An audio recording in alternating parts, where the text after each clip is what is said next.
दोस्तों किसी भी एग्जाम की प्रिपरेशन में सबसे इंपॉर्टेंट रिसोर्स होता है प्रीवियस ईयर पेपर, क्योंकि ये हमें गाइड करते हैं कि भाई किस कंपोनेंट से, किस टॉपिक से किस तरह के क्वेश्चन पूछे जा सकते हैं और उनको अप्रोच करने की हमारी स्ट्रेटेजी क्या होनी चाहिए। तो यहां पर इस पीवाईक्यू सीरीज के नए लेक्चर में मैं आप लोगों को इंडियन पॉलिटी कंपोनेंट के जो ईओ 2023 एग्जामिनेशन के पीवाईक्यू से उनको सॉल्व करके दिखाऊंगा और हम ये जानेंगे कि भाई किस तरीके से हमें एग्जाम में इन क्वेश्चन को हैंडल करना चाहिए और आगे के लिए इन क्वेश्चन से हमारे लिए क्या लर्निंग है।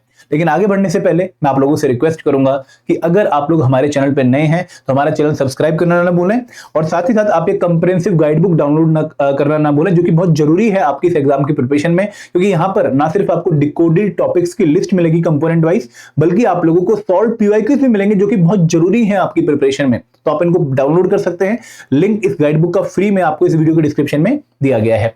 अब दोस्तों शुरुआत करते हैं हमारे सेशन की, जहां पर हम इंडियन पॉलिटी यानी कि governance and constitution of India जो कंपोनेंट है उसके ईओ 2023 के क्वेश्चन को सॉल्व करने वाले हैं। आप मेरे साथ क्वेश्चन को सॉल्व करिएगा, क्वेश्चन पढ़ने के बाद आप उसका आंसर लगाइएगा और सुनिएगा कि भाई किस तरीके से मैंने उन क्वेश्चन को अप्रोच करके उनको सॉल्व किया है। तो हमारा पहला क्वेश्चन जो है वो ये है कि विच of the following was not मैंने अंडरलाइन कर लिया क्योंकि क्रिटिकल वर्ड है, इसके बेसिस पे मेरा आंसर गलत हो सकता है। मैं ओएमआर शीट पे राइट स्टेटमेंट मार्क कर सकता हूं, तो हमें यहां पर नॉट को हमेशा अंडरलाइन कर लेना है कि विच of the following was not recommended by the Dinesh Goswami committee. देखिए आप लोग जानते हैं कि हमारे देश में इलेक्टोरल रिफॉर्म के रिगार्डिंग बहुत सारी कमेटीज बनी हैं। हम अगर बात करें तारकुंडे कमेटी 1974, फिर जयप्रकाश नारायण कमेटी बनी 1974 के आसपास ही, उसके बाद बनी दिनेश गोस्वामी कमेटी जो कि वीपी सिंह गवर्नमेंट ने बनाई, एक पॉलिटिशियन थे, उनकी जो है चेयरमैनशिप में दिनेश गोस्वामी कमेटी बनी और 1990 में कमेटी बनी। इसके बाद आप लोगों को जो है वोहरा कमेटी देखने को मिलती है 1993 में, फिर इंद्रजीत गुप्ता कमेटी बनी स्टेट फंडिंग ऑफ इलेक्शन में। उसके बाद आप लोगों को जो है लॉ कमीशन की रिपोर्ट देखने को मिलती है इलेक्टोरल रिफॉर्म के रिगार्डिंग, फिर एक national commission for review of working of Indian constitution बनता है। फिर दोस्तों और भी बहुत सारी कमेटी आती रहती हैं, तो यहाँ पर कमेटी की कमी नहीं है।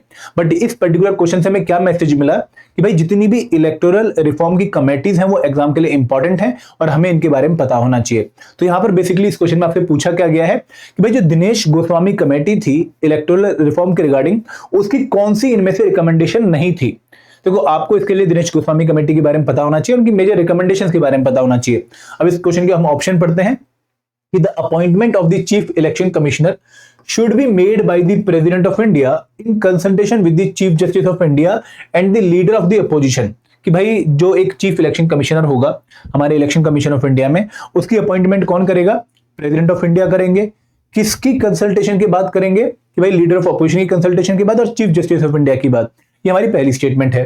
सेकंड स्टेटमेंट क्या है कि the member of election commission should be appointed by the president of India on the advice of a committee consisting of the prime minister and the leader of opposition. कि भाई यहां पर chief justice है, second statement में उन्होंने chief justice को हटा के क्या कर दिया? प्राइम मिनिस्टर कर दिया। थर्ड स्टेटमेंट क्या है कि the consultation process should have a statutory banking. भाई एक एक्ट के थ्रू इसको बैक किया जाना चाहिए। ऐसा नहीं कि ये कमेटी बस बन गई और जो है वो अपना काम कर रही है, कोई बैकिंग नहीं है उस कमेटी की, मतलब कोई स्टैट्यूटरी जो एक्ट है वो उस पर्टिकुलर कमेटी की फाउंडेशन या फॉर्मेशन को सपोर्ट नहीं करता है। लास्ट स्टेटमेंट क्या है कि the appointment of the other election commissioner, ठीक है, should be made in consultation with the chief election commissioner, the chief justice of India and the leader of the opposition. अब यहां पे आपसे जो है इनकरेक्ट स्टेटमेंट पूछी है। दोस्तों देखो इनकरेक्ट स्टेटमेंट मतलब आंसर हमारा एक ही स्टेटमेंट होगा, मल्टीपल स्टेटमेंट नहीं होंगी। और यहां पर थोड़ा सा हम दिमाग लगा सकते थे, थोड़ा हम लॉजिक लगा सकते थे, बट पहले मैं आपको दिनेश गोस्वामी कमेटी के बारे में बताता हूं जो कि 1990 में बनी थी। इस कमेटी का बेसिकली जो ऑब्जेक्टिव था वो यही था कि भाई इलेक्शन कमीशन ऑफ इंडिया को हम किस तरीके से रिफॉर्म कर सकते हैं उसके बारे में बताइए। इन्होंने बोला कि भाई इलेक्शन कमीशन ऑफ इंडिया ने एक मल्टी मेंबर बॉडी बनना चाहिए जहां पर एटलीस्ट 3 मेंबर होने चाहिए। इस कमेटी में जितने भी मेंबर थे सबने माना एक साथ कि भाई हाँ इस कमेटी में इलेक्शन कमीशन ऑफ इंडिया में मल्टी मेंबर बॉडी जो है होनी चाहिए और मिनिमम 3 मेंबर होने चाहिए। और इनकी रिकमेंडेशन क्या थी? देखो अगर आप यहां पर 3 स्टेटमेंट देखें, 2 स्टेटमेंट देखें, पहली और डी, ये आप लोगों को एक तरह से इन्फोर्सिंग देखने को मिलेगी, मतलब एक साथ देखने को मिलेंगे। कैसे कि भाई जो चीफ इलेक्शन कमिश्नर है उसकी अपॉइंटमेंट कौन करेगा? सीजीआई करेगा, मतलब प्रेसिडेंट करेंगे, लेकिन किसी कंसल्टेशन के बाद, सीजीआई कंसल्टेशन के बाद और लीडर ऑफ अपोजिशन की कंसल्टेशन के बाद। अगर लीडर ऑफ अपोजिशन नहीं है तो उस केस में जो लार्जेस्ट अपोजिशन पार्टी होगी उसका लीडर यहां पर जो है पार्टिसिपेट करेगा इस कंसल्टेशन कमेटी में। और ये ए स्टेटमेंट है। और बी हमारी डी स्टेटमेंट क्या कहती है कि भाई जो बाकी इलेक्शन कमिश्नर है उनकी अपॉइंटमेंट भी प्रेसिडेंट करेंगे, लेकिन किसी कंसल्टेशन के बाद, चीफ इलेक्शन कमिश्नर की कंसल्टेशन, सीजीआई की consultation and leader of opposition की कंसल्टेशन। अब यहां पे दोनों स्टेटमेंट ए और डी एक दूसरे को बैक कर रही हैं। आप समझ रहे हो कैसे बैक कर रही हैं कि भाई अगर ये बी स्टेटमेंट करेक्ट होती कि भाई प्राइम मिनिस्टर ऑफ इंडिया की कमेटी जो है वो रिकमेंड करेगी election commission of chief election commissioner के अपॉइंटमेंट में, तो फिर ये वाली स्टेटमेंट उससे कॉन्ट्रास्ट हो जाती, अपोजिट हो जाती। बट यहाँ पर ए और डी एक दूसरे को सपोर्ट करते हो कि यहाँ पे चीफ जस्टिस ऑफ इंडिया भी कॉमन है और यहाँ पर लीडर ऑफ अपोजिशन भी कॉमन है। यहाँ पर भी चीफ जस्टिस ऑफ इंडिया है और यहाँ पर भी लीडर ऑफ अपोजिशन है। और एक बहुत ही कॉमन सी एक बात है कि भाई अगर बाकी इलेक्शन कमिश्नर को हम अपॉइंट कर रहे हैं तो कहीं ना कहीं चीफ इलेक्शन कमिश्नर की हम जो है कंसल्टेशन लेंगे, तो वो तो यहाँ पे आने स्वाभाविक थे। तो यहाँ पर ए और डी जो स्टेटमेंट वो सपोर्टिंग है। इनमें से अगर आप एक गलत करोगे तो दूसरी ऑटोमेटिकली गलत हो जाएगी, तो उस केस में ये तो आंसर का पार्ट नहीं बनेगा क्योंकि दो स्टेटमेंट गलत नहीं हो सकते हैं। स्टेटूटरी बैकिंग ये लॉजिकल लग रहा है और ये स्टेटमेंट क्योंकि इससे अलग है, कॉन्ट्रास्ट है, तो इसलिए हमारी जो रॉन्ग आंसर है वो है ऑप्शन बी। तो इस तरीके से मैंने थोड़ा लॉजिकली इसको सॉल्व करने की कोशिश करी है, बट एज सच आपको मेजर कमेटीज की रिकमेंडेशन पता होनी चाहिए क्योंकि यहाँ पे फ्री माइंड होकर एग्जाम के बिना, प्रेशर के बिना फ्री माइंड होकर लॉजिक लगाना आसान होता है, लेकिन एग्जाम में हम बहुत प्रेशर में होते हैं, वहां पर हमें अपना अच्छा दिमाग भी कई बार डाउटफुल लग जाता है कि भाई हम शायद यहाँ पे रिस्क ले रहे हैं, हमें इस क्वेश्चन को अवॉइड करना चाहिए। तो एज सच इस क्वेश्चन का आंसर है ऑप्शन बी कि भाई प्राइम मिनिस्टर नहीं, चीफ जस्टिस ऑफ इंडिया या लीडर ऑफ अपोजिशन की जो कमेटी है उसकी कंसल्टेशन के बाद, उसकी रिकमेंडेशन के बाद ही प्रेसिडेंट ऑफ इंडिया किसी को चीफ इलेक्शन कमिश्नर, और अगर बाकी इलेक्शन कमिश्नर आपने अपॉइंट करने हैं तो उस केस में आपको सीसी की भी कंसल्टेशन लेनी पड़ेगी। तो राइट आंसर क्या है? Option B. अगला क्वेश्चन सॉल्व करते हैं। काफी बड़ा क्वेश्चन है बट ध्यान से सॉल्व करिएगा क्योंकि बहुत ईजी क्वेश्चन है। हम जब लक्ष्मीकांत में सुप्रीम कोर्ट ऑफ इंडिया पढ़ते हैं या फिर हम किसी भी तरीके से सुप्रीम कोर्ट ऑफ इंडिया के टॉपिक को कवर करते हैं तो वहां पर हम रिटायर्ड जज की अपॉइंटमेंट के बारे में पढ़ते हैं। तो यहाँ पे पहले तो मैं बोलूंगा कि इस क्वेश्चन को सॉल्व करने की हमें टेक्निक समझनी है कि किस तरीके से हमें अप्रोच करना चाहिए। Which of the following statement regarding the attendance of the retired जजेस at the sittings of supreme Court of India is are correct.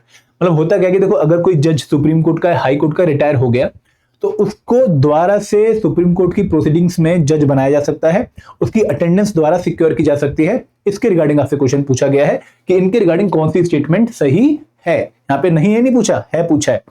पहली स्टेटमेंट, चलो हमें आर्टिकल याद नहीं है भाई, 128 आर्टिकल हमें बिल्कुल भी याद नहीं है, हम मेजर आर्टिकल याद करते हैं। सर ने बोला कि भाई आर्टिकल 12 से लेकर आर्टिकल 51 ही पता होना चाहिए, ठीक है। फिर आर्टिकल 74, 75, 110 मनी मिल वाला, 143, ठीक है, 148 कैग वाला, ऐसे आर्टिकल हमें पता होने चाहिए। हम 128 की तो बात भी नहीं करते हैं, तो पहली स्टेटमेंट हमें नहीं आती। हमें मान के चले कि सर पहली स्टेटमेंट हमारे लिए नींद बटा सन्नाटा है, हमें नहीं पता कि आंसर करेक्ट है या नहीं है। हम आगे बढ़ते हैं। The chief justice of India may at any time request anyone who has held office as a judge of the Supreme Court or a High Court to sit and act as a judge of Supreme Court। Logical लग रही है, ठीक लग रही है यहां तक statement. हाँ, थोड़ी बहुत कमी हमें अपनी नॉलेज से पता लग रही है कि चीफ जस्टिस ऑफ इंडिया ऐसे ही किसी को जो है सुप्रीम कोर्ट का जज नहीं बना सकता, किसी रिटायर्ड जज को सुप्रीम कोर्ट या हाई कोर्ट के जज नहीं बना सकता without the first consultation with the president of India, और जो पर्सन अपॉइंट होना है उसकी कंसल्टेशन के बाद। बेसिकली उससे जो है पूछा जाता है, लेकिन पहले प्रेसिडेंट साहब से परमिशन ली जाती है। तो ये स्टेटमेंट हाफ करेक्ट है, अभी हम इसको सही नहीं मानेंगे। Chief justice of India may any time with the previous consent of the president. अब देखो यहाँ पे ये वर्ड आ गया है, previous consent of the president. President साहब से पहले परमिशन लेने के बाद request any person who has held the office of chief justice of, यहाँ पर इन्होंने वर्ड डाल दिया सिर्फ चीफ जस्टिस, यहाँ पर इन्होंने सिर्फ जज नहीं बोला, यहाँ पर चीफ जस्टिस वर्ड भी बोल दिया है, of a high court to sit and act as a जज ऑफ सुप्रीम कोर्ट। तो यहाँ पर प्रीवियस कंसेंट वाला पॉइंट तो ऐड हो गया, लेकिन ये वाले पॉइंट ने हमारे को डाउटफुल डाल दिया। The Chief Justice of India may at any time with the previous consent of the President, बहुत बढ़िया, request any person who has held the office of a judge of the Supreme Court to sit and act as a judge of Supreme Court। तो ये statement हमें बहुत ज्यादा correct लगती है। पहली स्टेटमेंट, सेकंड वाली जो स्टेटमेंट थी उससे more appropriate and more complete statement है। ये स्टेटमेंट तो रॉन्ग हो गई, क्यों होगी भाई, यहाँ पे चीफ जस्टिस वर्ड डाल दिया जज की जगह, तो इसलिए हमारी फोर्थ स्टेटमेंट तो 100% करेक्ट है, ठीक है। अब हमें यहाँ पे डाउट नहीं है कि भाई आंसर में जो है 1 और 3 तो पक्का नहीं आएगा, लेकिन 1 और 4, 2 और 4 और 4 आ सकता है। 2 भी हमने गलत कर दी है क्योंकि भाई यहाँ पे हाफ करेक्ट है, फुल करेक्ट नहीं है। या तो 4 ठीक होगी या 2 ठीक होगी, तो इसको भी हमने जो है नेग्लेक्ट कर दिया। अब डाउट है कि भाई फर्स्ट स्टेटमेंट करेक्ट है नहीं है। तो यहाँ पे दोस्तों जिसका लक अच्छा है, जिसको आर्टिकल 128 के बारे में पता है या जो थोड़ा सा रिस्क लेगा वही सही कर पाएगा। भाई हाँ, आर्टिकल 128 डील करता है with the attendance of retired जज इन द सुप्रीम कोर्ट। तो यहाँ पर पहली स्टेटमेंट भी करेक्ट है। राइट आंसर क्या है? ऑप्शन ए, 1 और 4 ओनली, ठीक है। आगे बढ़ते हैं। अगला क्वेश्चन, ये क्वेश्चन दोस्तों बहुत सिंपल था, इसने काफी बच्चों के चेहरे पे एक बहुत बड़ी मुस्कुराहट लेकर आई पेपर में कि which one of the following is not a constitutional body in India. देखो, अगर आप लोगों को constitutional body and non constitutional bodies की लिस्ट भी पता है कि भाई कौन सी बॉडी कॉन्स्टिट्यूशनल है और कौन सी बॉडी नॉन कॉन्स्टिट्यूशनल है, तो भी आप ये क्वेश्चन सॉल्व कर लोगे। तो यहाँ पर आराम से इस क्वेश्चन को सॉल्व करना था, क्योंकि जल्दीबाजी में कई बार हम ओएमआर शीट पे आंसर गलत लगा देते हैं, वो हमें सिली मिस्टेक नहीं करनी, क्योंकि ये स्कोरिंग एरिया पूरी दुनिया इसको ठीक करके आएगी। Which one of the following is not a constitutional body? National human right commission, national commission for scheduled tribe, ठीक है, हम याद करते हैं आर्टिकल 338A, ठीक है, national commission for backward classes article 338B, हम इनके अमेंडमेंट भी साथ में लिख लेते हैं, कहीं ना कहीं इसके साथ 65th अमेंडमेंट, ठीक है, और हमारी 89th अमेंडमेंट जुड़ी हुई है। National commission for schedule caste article 338 केवल, और यहाँ पे भी 65th जिसने एक कमीशन को जो है रिप्लेस किया, और फिर 89th में बाइफर्केट होके ये अलग बन गया, ये अलग बन गया। तो यहाँ पे देखो मैंने तीनों आर्टिकल क्यों लिखे हैं, ये तीनों आर्टिकल इसलिए लिखे हैं क्योंकि आर्टिकल कॉन्स्टिट्यूशन के हैं, और अगर कॉन्स्टिट्यूशन में इनका मेंशन है तो दे आर कॉन्स्टिट्यूशनल बॉडी। तो यहाँ पर ये जो तीनों BCD वाली जो बॉडीज हैं, national commission for scheduled tribe, national commission for backward classes and national commission for scheduled caste, they are constitutional bodies because they are established as per the articles of the Indian constitution. बाद में article add किए गए, कोई बात नहीं, लेकिन अभी भी कॉन्स्टिट्यूशनल बॉडी है, ठीक है। तो यहां पर आंसर क्या बनेगा? Option A is not a constitutional body. क्यों नहीं है भाई? क्योंकि भाई ये protection of human right act 1993 के थ्रू बनी है, एक स्टैट्यूटरी बॉडी है, ये कॉन्स्टिट्यूशनल बॉडी नहीं है, इसका मेंशन कहीं भी हमारे कॉन्स्टिट्यूशन में नहीं है, ठीक है, option A.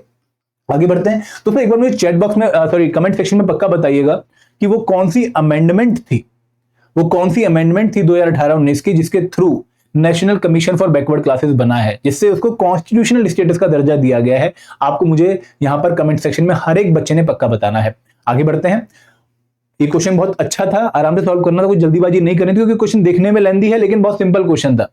What are the prerequisite, मतलब क्या पहली कंडीशंस हैं, क्या इनिशियल कंडीशन होनी चाहिए for declaring any area as a scheduled area under the 5th schedule of the constitution of India. आप लोग जानते हैं 5th शेड्यूल जो है वो शेड्यूल्ड एरिया से डील करता है, और जो 6th शेड्यूल है वो AMTM जो हमारे असम वगैरह हैं उनसे, जो उनके वहां पे ट्राइबल एरिया है उनसे डील करता है। तो यहाँ पे 5th शेड्यूल में अगर किसी एरिया को शेड्यूल्ड एरिया घोषित करना है तो उसके लिए कौन सी कंडीशन उस एरिया ने सेटिस्फाई कर रखी होनी चाहिए, तभी उसको शेड्यूल्ड एरिया हम घोषित कर सकते हैं। ये क्वेश्चन आपसे पूछा है।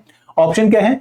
Preponderance of the tribal population, कि भाई ट्राइबल पॉपुलेशन काफी ज्यादा होनी चाहिए। सिंपल सी बात, हमें पता है कि भाई शेड्यूल्ड एरिया ट्राइबल एरिया में हम उनको स्पेशल एरिया इसलिए मानते हैं कि वहां पे थोड़ी सी ट्राइबल पॉपुलेशन बाकी एरिया से ज्यादा है। तो ये ऑप्शन एकदम करेक्ट होगा, हमारे आंसर का पार्ट बनेगा। तो ए हम हटा देते हैं। Compactness and reasonable size of the area, इस पे अभी नहीं जाते हैं क्योंकि हमें डाउट है कि भाई ये तो हमने शायद पढ़ा ही नहीं है। Economic backwardness of this area, ये एक पॉइंट होता है बिल्कुल कि भाई इकोनॉमिक बैकवर्ड अगर एरिया है, ट्राइबल पॉपुलेशन बहुत ज्यादा है और अभी भी मेन स्ट्रीम से नहीं जुड़ी हुई है, तो उस केस में उसको हमें स्पेशल एरिया देना चाहिए, शेड्यूल्ड एरिया घोषित कर देना चाहिए। तो यहां पर 3 हमारे आंसर का पार्ट बनेगा, तो बाकी तीनों में 3 आ रहा है। अब notification must be issued by the governor of the concerned state. देखो अगर किसी भारत में किसी भी एरिया को आपने शेड्यूल्ड एरिया घोषित करना है तो उसके लिए जो ऑर्डर इशू होगा वो governor of the state issue नहीं करेंगे। आई होप आपके माइंड में आंसर आ गया हो। वो इशू करेंगे हमारे भारत के राष्ट्रपति। तो यहां पर 4th स्टेटमेंट जो है वो इनकरेक्ट है, क्योंकि गवर्नर यहां पर हमारे आंसर का पार्ट नहीं बनेगा। हमारे आंसर का पार्ट क्या बनेगा? President of India. तो 4 अगर हम गलत करते हैं तो 4 गलत करते ही हमारे 2 ऑप्शन एलिमिनेट हो गए, 2 and 4 एंड 1, 2, 3 and 4।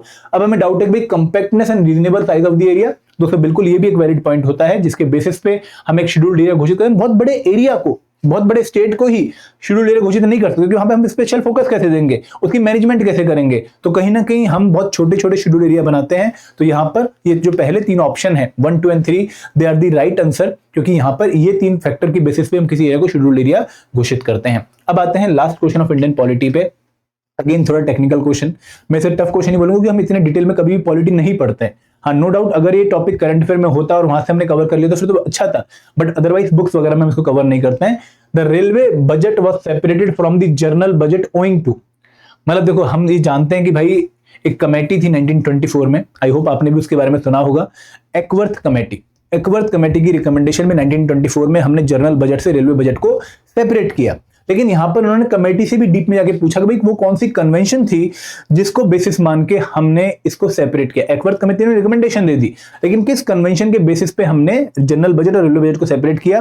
आपको बताना चाहूंगा कि वो कन्वेंशन थी सेपरेशन कन्वेंशन ऑफ 1924, जिसके बेसिस पे हमने जनरल बजट को सेपरेट किया फ्रॉम दी रेलवे बजट। और ये थोड़ा टफ क्वेश्चन था। अब आपको मुझे ये बताना है कि भाई कौन से ईयर में अरुण जेटली साहब ने पहली बार एक मर्ज्ड बजट, रेलवे बजट और जनरल बजट पेश किया। आपके पास 2 क्वेश्चन है कमेंट सेक्शन में आंसर करने के लिए। पहला क्वेश्चन क्या है कि भाई कौन सी अमेंडमेंट थी जिसने national commission for backward class को कॉन्स्टिट्यूशनल स्टेटस दे दिया, पहला क्वेश्चन आप लोगों से। और दूसरा क्वेश्चन क्या है, भाई अरुण जेटली साहब ने कौन से ईयर में मर्ज्ड रेलवे बजट और जनरल बजट को पेश किया। तो आप सबने आंसर करना है, मैं देखना चाहूंगा कि भाई किस बच्चे ने सही आंसर किया है। तो ये हमारे आज के 5 के पॉलिटी क्वेश्चन थे from EO examination of 2023। I hope आपको मजा आया होगा, आपको टेक्निक पता लगी कि भाई किस तरीके से क्वेश्चन को अप्रोच कर सकते हैं, कॉमन सेंस के साथ भी कर सकते हैं। नो डाउट थोड़ा बहुत यहाँ पे फैक्चुअल नॉलेज का पता होना जरूरी है, but still we take some chances, ठीक है। अब दोस्तों अगर आप प्रिपरेशन कर रहे हैं और इस प्रिपरेशन काफी अच्छा करना चाहते हो तो हमने अपने कोर्सेज लॉन्च कर रखे हैं। मैं आपको बताना चाहूंगा कि we have launched 4 different courses for the students. सबसे पहले है लाइव क्रैश कोर्स, जिसमें 1 सितंबर से लाइव क्लास स्टार्ट हो रही है। यहाँ पर आप लोगों को लाइव क्लास की मदद से, कंसेप्ट नोट्स की मदद से, हर चैप्टर के कंसेप्ट चैप्टर वाइज क्विज की मदद से and full length mocks and solve previous की मदद से हम आपको एग्जाम की काफी जो है जल्दी तैयारी करवाने की कोशिश कर रहे हैं। लगभग 60 डेज की लाइव क्लासेस में आप एग्जाम के लिए रेडी हो सकते हैं, इसका आप पार्ट बन सकते हैं। सेकंड कोर्स है टेस्ट सीरीज कोर्स, जिन बच्चों ने तैयारी कर ली है वो अब रिवीजन प्रैक्टिस के लिए इसमें आ सकते हैं। Then master course, complete course for covering all the component of APSC new examination, जो बिगिनर हैं या जो फ्रेशर हैं वो इस कोर्स में आ सकते हैं। एंड दोस्तों यहाँ पर आप लोगों को हर एक कंपोनेंट की comprehensive videos, live classes and then notes, quiz और फुल लेंथ मॉक, सॉल्व प्रीवाइज हर चीज मिलेगी। मतलब ये हमारा मेन पैकेज है, सबसे बड़ा पैकेज है। एंड स्पेशली दैट कोर्स उन बच्चों के लिए जो यूपीएससी और जो है जीएस यूपीएससी बैकग्राउंड के, जिनका जीएस एंड क्यूआरई प्रिपेयर्ड है लेकिन स्पेशल कंपोनेंट उन्होंने कभी प्रिपेयर नहीं किए हैं, तो उनकी कंप्रेहेंसिव प्रिपरेशन के लिए आप इस कोर्स में आ सकते हैं। और इन कोर्स में हमारे अट्रैक्टिव डिस्काउंट भी चल रहे हैं, आप अवेल कर सकते हैं यहाँ पर आके इनको। लिंक इन कोर्सेज को एनरोल करने का इस वीडियो के डिस्क्रिप्शन में दिया गया है। तो this is all from my side, thank you very much, जय हिंद, जय भारत।